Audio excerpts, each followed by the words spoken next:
Sabemos que ainda nos ouve, desejar que, com a equipa governamental que está em Bruxelas, tenha uma missão exitosa e, como se disse aqui, a Europa tem que se virar para a África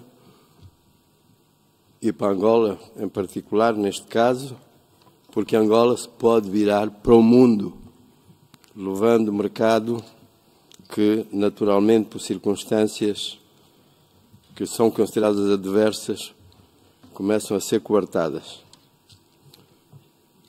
Os nossos cumprimentos aos nossos preletores, dois, brilhantes, criaram aqui desafios. Ao Rui, ao Décio,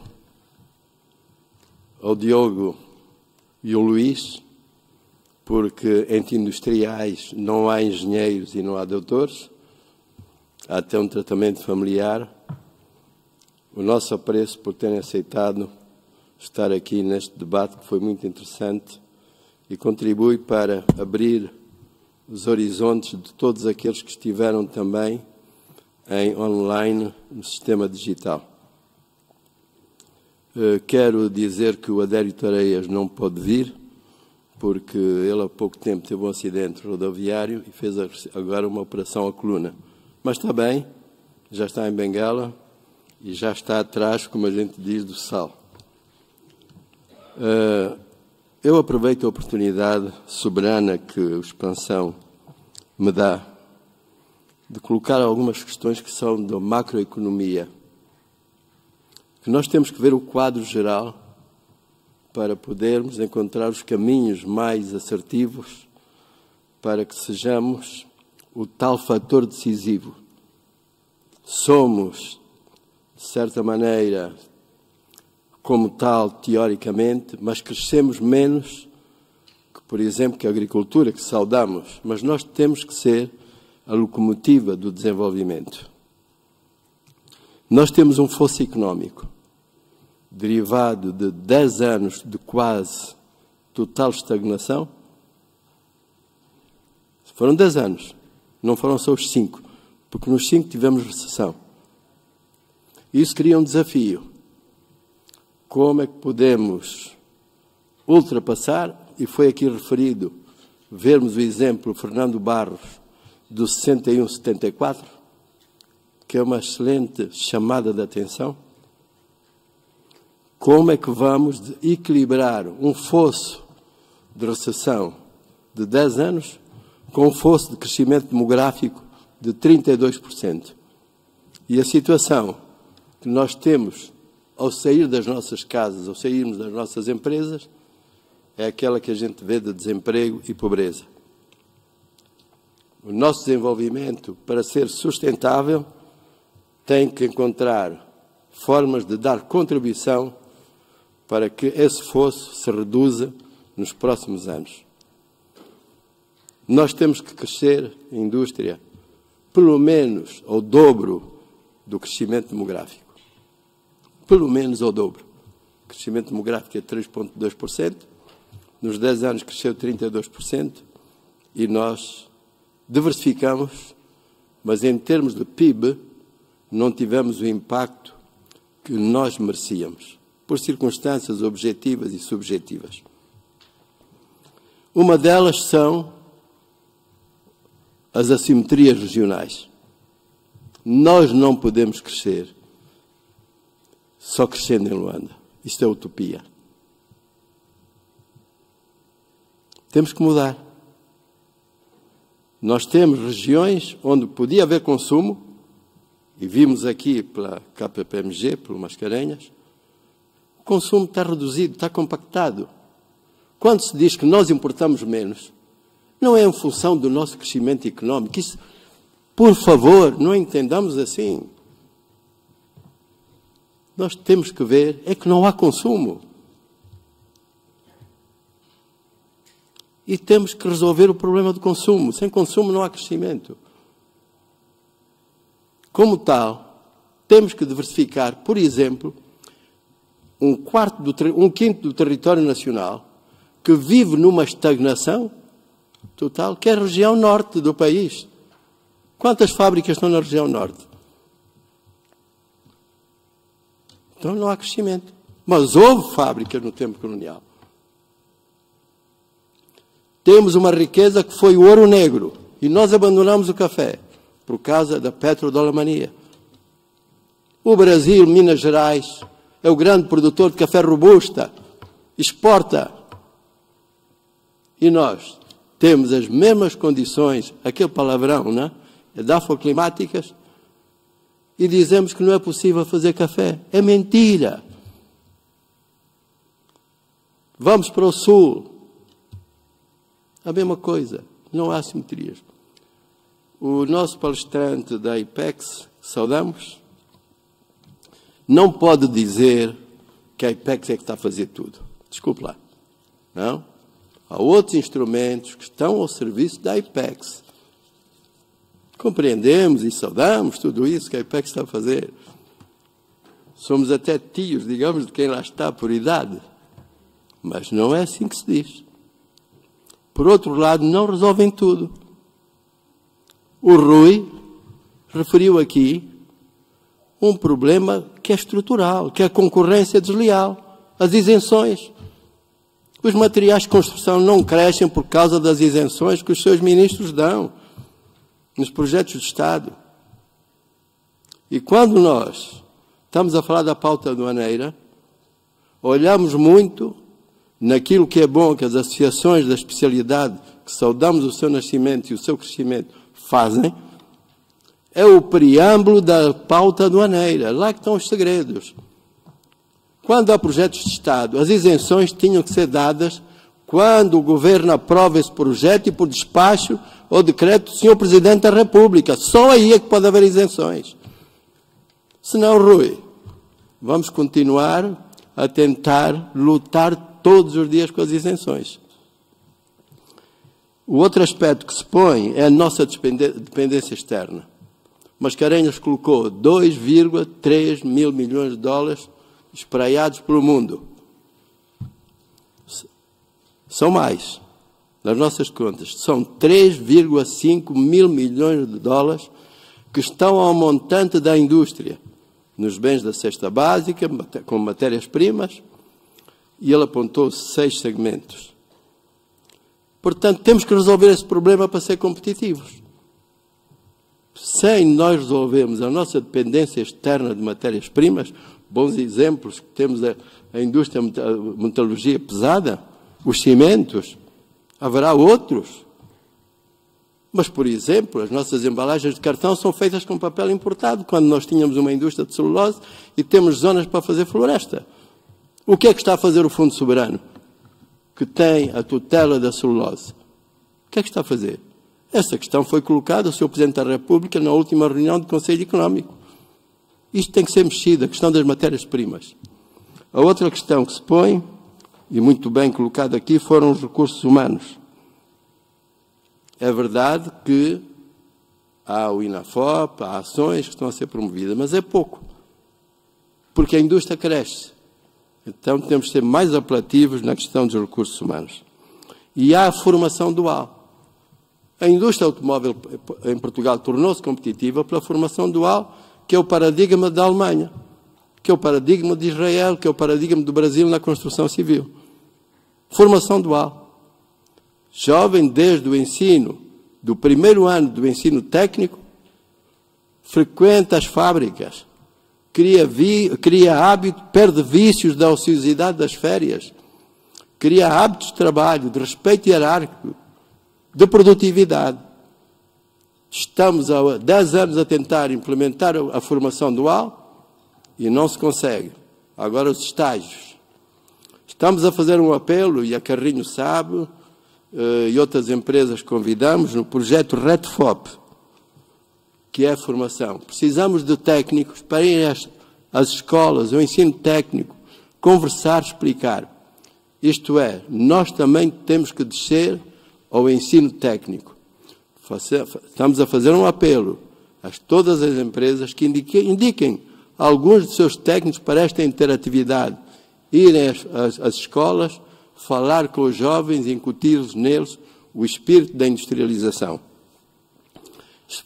Ontem houve um fórum que é o Sinfotic, que é a questão da investigação científica. O Governo, e bem, criou esse programa, ou esse projeto, que é coordenado pela senhora Ministra do Ensino Superior, Ciências e Investigação, coadjuvado pela senhora Ministra das Finanças, no qual nós pertencemos, porque é preciso investigação. Nós tínhamos os institutos de cereais, os institutos de café, que tinham conhecimento, tinham know-how, conheciam isto. Quisemos fundir. Nós, de facto, fundimos essas organizações. Diogo, não foste tu que fizeste essa fundição, mas é aquela questão de quando se quer mudar tudo, arranja-se uma atrapalhada da qual não se sai. E hoje são as empresas privadas que têm que fazer, e ainda bem, como disse o Décio, a questão da assistência ao campo. Esses trabalhos eram feitos por institutos cereais.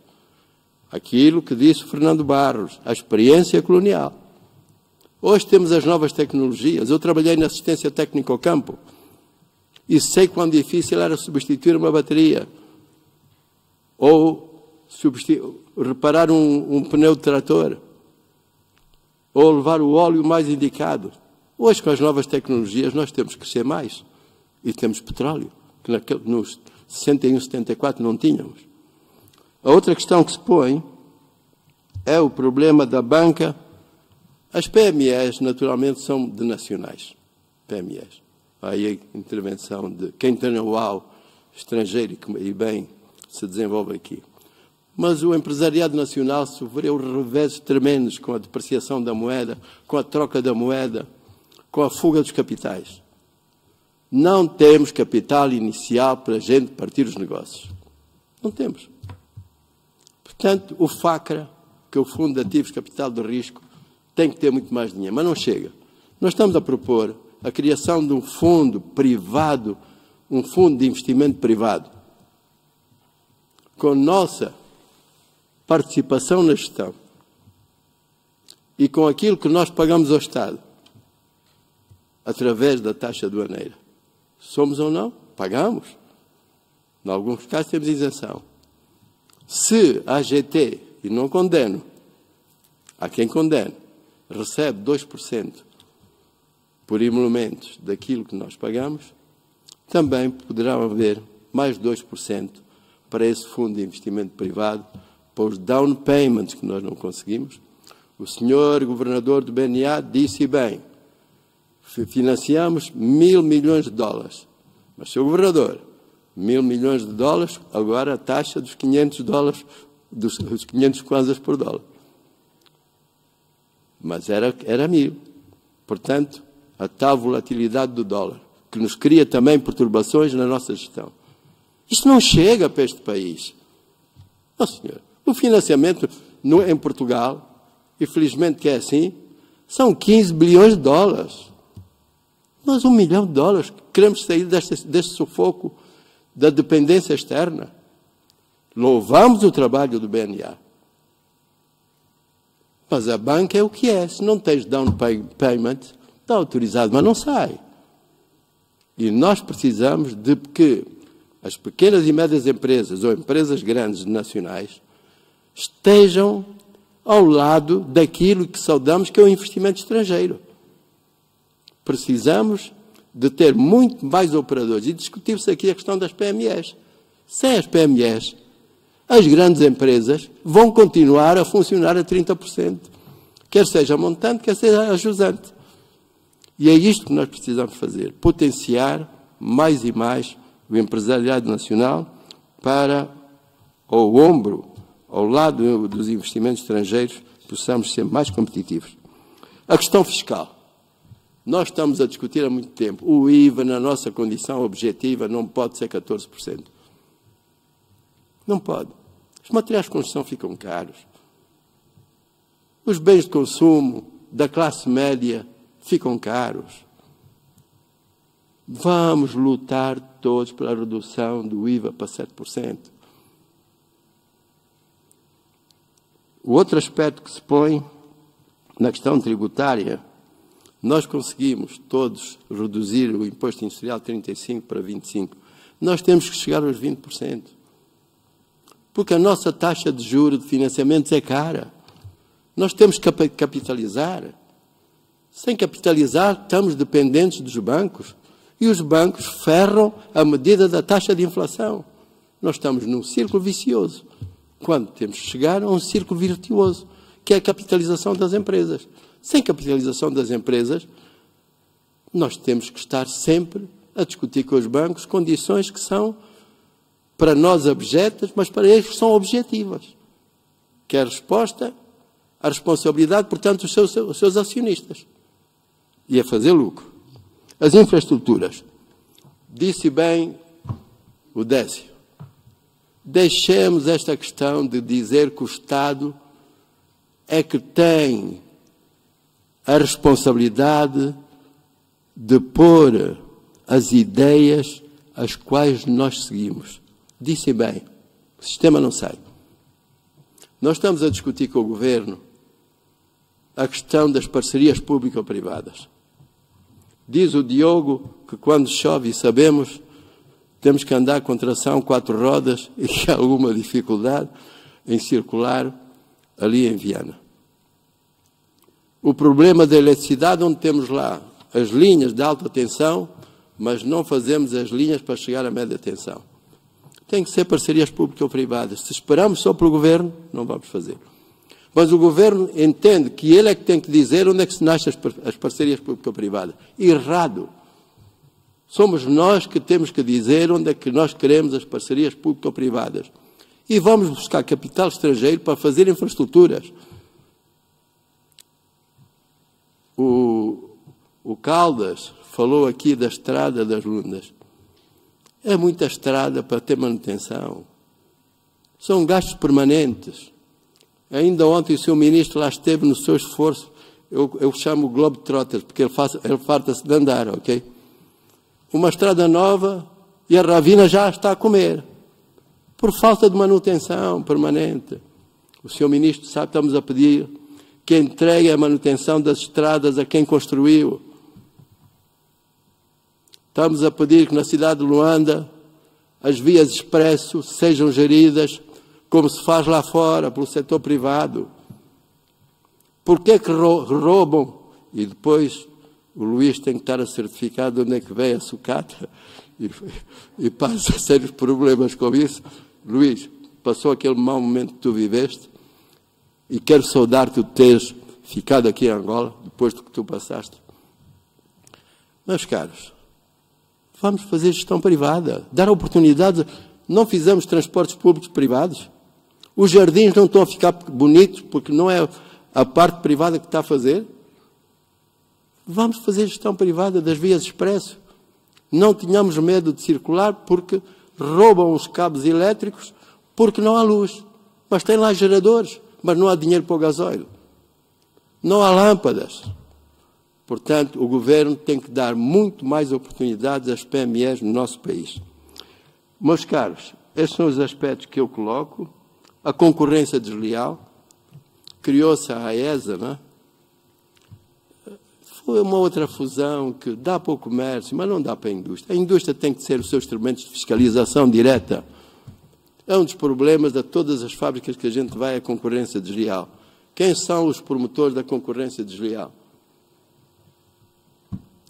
Sabemos quem são, mas não se vai lá. Porquê? Temos que lá ir. Os que falsificam os perfis, os que reduzem os perfis de 6 metros para 5,50 ou para 5,20, aqueles que fazem bebidas alcoólicas que não têm os parâmetros legais. E são tantos. Por isso, Luís, Diogo, nós temos que implementar o selo com celeridade, progressivamente. Eu não tenho bem a vossa visão, porque vocês é que estão à frente do touro, como se pode dizer, mas é urgente termos os selos, pelo menos em alguns segmentos, nas bebidas alcoólicas, como tu disseste. Temos que ter. Porque hoje, há uma empresa cervejeira da dimensão da ECA ter fechado linhas de cerveja, de bebidas que estão aí de cervejas paradas. Temos que as pôr a trabalhar. Lutando contra quê? Contra o capo roto, que dilacera a saúde dos nossos cidadãos, que cria despesa pública.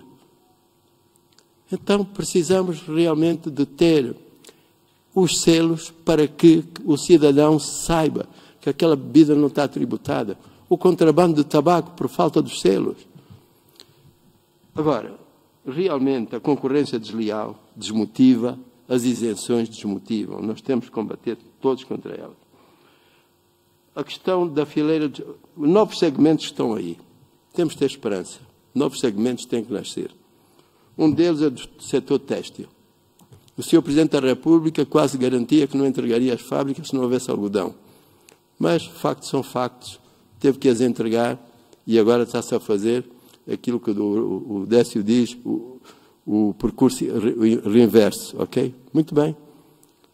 Mas é preciso que se apoie também a classe camponesa.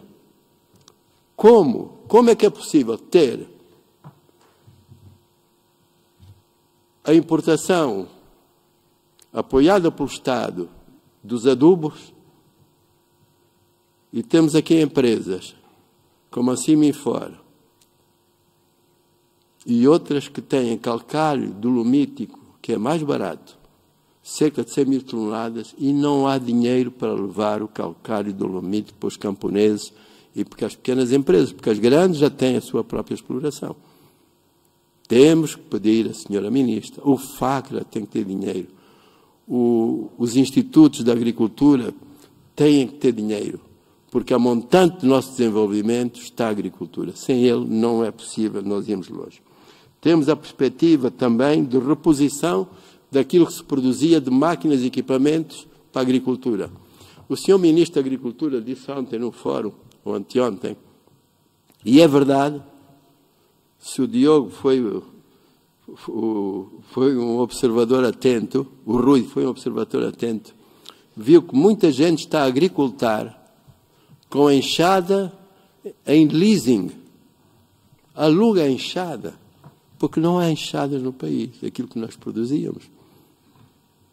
As catanas do F. Ramada ainda existem, mas já há meio foram, e elas é que estão a acabar. Portanto, há aqui uma oportunidade que nós queremos encorajar, que é a reposição da capacidade dos equipamentos para o setor camponês, a charrua, a extração animal, que já nem os bicos que eram feitos com a fundição em Angola não se fazem.